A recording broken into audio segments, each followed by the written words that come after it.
ಶ್ರೀ ಗುರುಭ್ಯೋ ನಮಃ. ನಿಮ್ಮೆಲ್ಲರಿಗೂ ನಮಸ್ಕಾರ. ಇವತ್ತಿನ ಸಂಚಿಕೆಯಲ್ಲಿ ಮಾಘ ಮಾಸದ ಮಹಿಮೆಯನ್ನು ತಿಳಿದುಕೊಳ್ಳೋಣ. ಮಾಘ ಮಾಸವು ಅತ್ಯಂತ ಪವಿತ್ರವಾದದ್ದು ಮತ್ತು ಪುಣ್ಯಕರ ಮಾಸ. ಈ ಮಾಸದಲ್ಲಿ ಸೂರ್ಯನು ಮಕರ ರಾಶಿಯಲ್ಲಿ ಇರುವುದರಿಂದ ಧಾರ್ಮಿಕವಾಗಿ ಬಹಳ ಮಹತ್ವ ಹೊಂದಿದೆ. ಇದು ಸಾಮಾನ್ಯವಾಗಿ ಜನವರಿ ಫೆಬ್ರವರಿ ತಿಂಗಳ ನಡುವೆ ಬರುತ್ತದೆ. 2026ರಲ್ಲಿ 19 ಜಾನ್ವರಿಯಿಂದ ಶುರುವಾಗಿ 17 ಫೆಬ್ರವರಿಯವರೆಗೆ ಇರುತ್ತದೆ. ಒಂದು ತಿಂಗಳ ವ್ರತ. ಶಾಸ್ತ್ರಗಳ ಪ್ರಕಾರ ಮಾಘ ಸ್ನಾನಂ ಮಹಾಪುಣ್ಯಂ ಅಂತಾರೆ. ಅಂದರೆ ಮಾಘ ಮಾಸದಲ್ಲಿ ಮಾಡಿದ ಸ್ನಾನ, ದಾನ, ಜಪ, ತಪ ಸಹಸ್ರ ಗುಣ ಫಲ ನೀಡುತ್ತದೆ. ಮಾಘ ಸ್ನಾನ ಅಂದರೆ ನದಿಗಳಲ್ಲಿ, ಕೆರೆಯಲ್ಲಿ, ಬಾವಿಯಲ್ಲಿ ಅಥವಾ ಮನೆಯಲ್ಲೇ ಗಂಗಾ ಸ್ಮರಣೆ ಮಾಡಿ ಸ್ನಾನ ಮಾಡುವುದೇ ಶ್ರೇಷ್ಠ. ಮಾಘ ಮಾಸದಲ್ಲಿ ಪಾಲಿಸಬೇಕಾದ ವ್ರತಗಳು ಅಂದರೆ ಏಕಭುಕ್ತಿ ವ್ರತ, ಉಪ್ಪು ಎಣ್ಣೆ ತ್ಯಾಗ, ಬ್ರಹ್ಮಚರ್ಯ ಪಾಲನೆ, ಸಾತ್ವಿಕ ಆಹಾರ, ಜಪ, ಧ್ಯಾನ, ಪೂಜೆ ಇದೆಲ್ಲ ಮುಖ್ಯವಾಗುತ್ತದೆ. ಇದರಲ್ಲಂತೂ ವಿಷ್ಣು ಸಹಸ್ರನಾಮ, ಶಿವ ಪಂಚಾಕ್ಷರಿ ಮಂತ್ರ, ಗಾಯತ್ರಿ ಮಂತ್ರ, ಶ್ರೀಮದ್ ಭಾಗವತ ಪುರಾಣ ಜ್ಞಾನ, ಭಕ್ತಿ ಮತ್ತು ವೈರಾಗ್ಯವನ್ನು ವೃದ್ಧಿಸುತ್ತದೆ. ಮಾಘ ಮಾಸದ ದಾನಗಳ ಮಹಿಮೆ ಎಂದರೆ ಅನ್ನದಾನ, ತಿಲದಾನ, ವಸ್ತ್ರದಾನ, ದೀಪದಾನ, ಗೋದಾನ ಮುಖ್ಯವಾಗುತ್ತದೆ. ಇದರಲ್ಲಿ ವಿಶೇಷ ದಿನಗಳು ಭೀಷ್ಮಾಷ್ಟಮಿ, ರಥಸಪ್ತಮಿ, ಮಾಘ ಪೂರ್ಣಿಮೆ, ಮೌನಿಯ ಅಮಾವಾಸ್ಯೆ ಇವು ಮುಖ್ಯವಾಗುತ್ತದೆ. ಯಾವುದೇ ಒಂದು ಪುಣ್ಯ ಕ್ಷೇತ್ರದಲ್ಲಿ ನಾವು ನೀರಿಗೆ ಇಳಿದ ತಕ್ಷಣ ಸ್ನಾನವನ್ನು ಮಾಡಬಾರದು. ಮೊದಲು ನೀರನ್ನು ನಮ್ಮ ಮೇಲೆ ಪ್ರೋಕ್ಷಿಸಿಕೊಳ್ಳಬೇಕು. ಶ್ಲೋಕದ ಮುಖಾಂತರ ಶುರು ಮಾಡಬೇಕು. ಅಪವಿತ್ರ ಪವಿತ್ರೋ ವಾ ಸರ್ವಾವಸ್ಥಾಂಗತೋಪಿ ವಾ ಯಸ್ಮರೇತ್ ಪುಂಡರೀಕಾಕ್ಷಂ ಸ ಬಾಹ್ಯಾಂತರಶುಚಿಃ. ಈಗ ಇದರ ಅರ್ಥವನ್ನು ನೋಡೋಣ. ವ್ಯಕ್ತಿ ಅಪವಿತ್ರವಾಗಿದ್ದರೂ, ಪವಿತ್ರವಾಗಿದ್ದರೂ ಅಥವಾ ಯಾವುದೇ ಸ್ಥಿತಿಯಲ್ಲಿದ್ದರೂ ಯಾರು ಶ್ರೀ ವಿಷ್ಣುವನ್ನು ಸ್ಮರಿಸುತ್ತಾರೆಯೋ ಅವರು ಬಾಹ್ಯವಾಗಿ, ಆಂತರಿಕವಾಗಿ ಪವಿತ್ರರಾಗುತ್ತಾರೆ. ನಂತರ ಶ್ಲೋಕ. ದುಃಖ ದಾರಿದ್ರ್ಯ ನಾಶಾಯ ಶ್ರೀ ವಿಷ್ಣೋಸ್ತೋಷಣಾಯ ಚ ಪ್ರಾತಃ ಸ್ನಾನಂ ಕರೋಮ್ಯದ್ಯ ಮಾಘೇ ಪಾಪ ವಿನಾಶನಂ ಮಕರಸ್ಥೇರವೌ ಮಾಘೇ ಗೋವಿಂದಾಚ್ಯುತ ಮಾಧವ ಸ್ನಾನೇನಾನೇನ ಮೇ ದೇವ ಯಥೋಕ್ತ ಫಲದೋ ಭವ. ಈಗ ಇದರ ಅರ್ಥವನ್ನು ತಿಳಿದುಕೊಳ್ಳೋಣ. ದುಃಖ ಹಾಗೂ ದಾರಿದ್ರ್ಯ ನಾಶವಾಗಲೆಂದು ಶ್ರೀ ವಿಷ್ಣುವನ್ನು ಸಂತೋಷಪಡಿಸುವುದಕ್ಕಾಗಿ ಇಂದು ಪ್ರಾತಃ ಕಾಲದಲ್ಲಿ ಸ್ನಾನವನ್ನು ಮಾಡುತ್ತೇನೆ.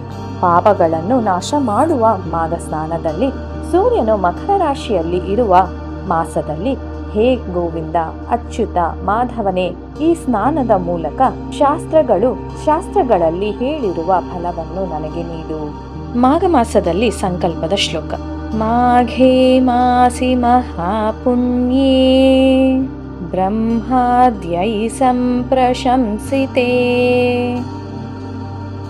ಗಂಗಾದಿತೀರ್ಥ ಸಂಭೂತೆ ಸ್ನಾನಂ ಕುರ್ವೇ ಯಥಾ ವಿಧಿ.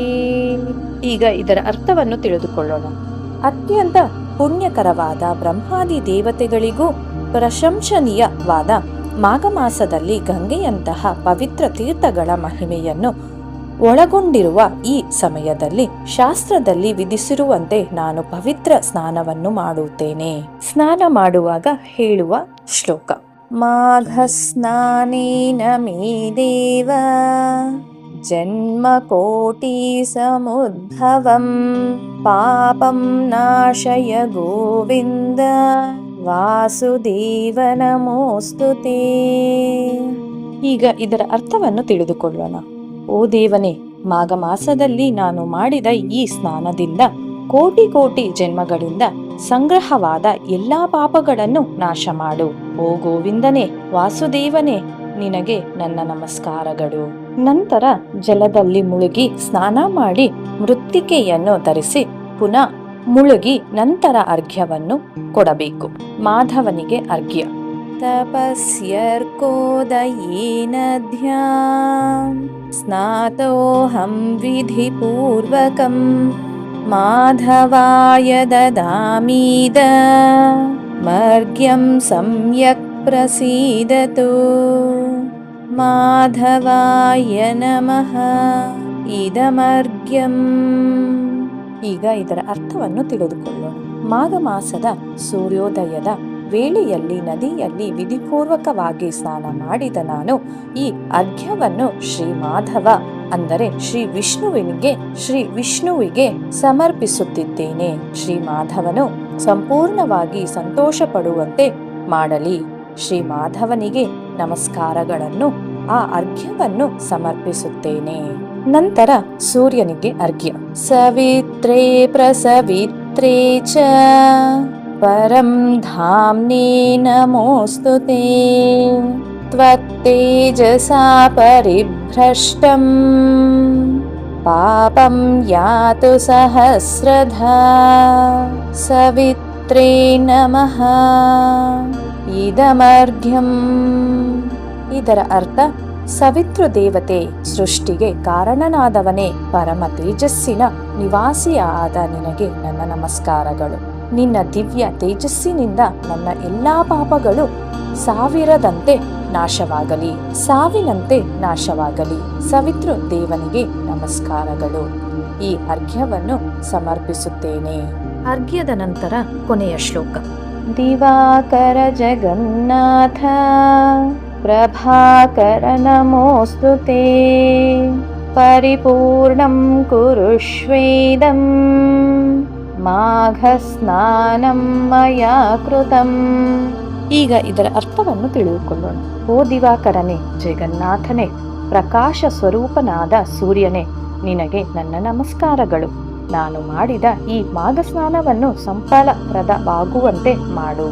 ಇಲ್ಲಿಗೆ ನಿಮ್ಮ ಮಾಘ ಸ್ನಾನ ಮುಗಿಯಿತು. ಮುಂದಿನ ಸಂಚಿಕೆಗಳಲ್ಲಿ ನಾವು ಮಾಘ ಪುರಾಣದ ಮಹಿಮೆಯನ್ನು ದಿನಕ್ಕೆ ಒಂದು ಕಥೆಯಾಗಿ ತಿಳಿದುಕೊಳ್ಳೋಣ. ಶ್ರೀ ಗುರುಭ್ಯೋ ನಮಃ.